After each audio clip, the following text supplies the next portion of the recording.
অনেকে সস্তায় খালি সংবাদ মাধ্যমে টিকে থাকবেন বলে দলের শৃঙ্খলা না মেনে অনেক কথা বলছেন। এগুলো করবেন না। যদি কেউ দলকে ভালোবাসেন সে কোনোদিন দলের শৃঙ্খলার বাইরে যাবে না। একটা কর্মী কোনোদিন দলের শৃঙ্খলার বাইরে যায় না। আমি এমএলএ, আমার কত ক্ষমতা, আমি দলের মুখপাত্র, আমার কত ক্ষমতা, আমি দলের সাংসদ, আমার কত ক্ষমতা, আমি টাউন চেয়ারম্যান, আমার কত ক্ষমতা দেখাতে গিয়ে আপনি দলকে ছোট করছেন।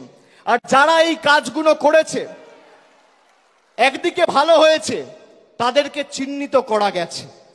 বিগত দিনে যারা দলের সাথে বেইমানি করেছিল, মুকুল রায়, শুভেন্দু অধিকারী, এদেরকে চিহ্নিত করার কাজটা আমি করেছিলাম।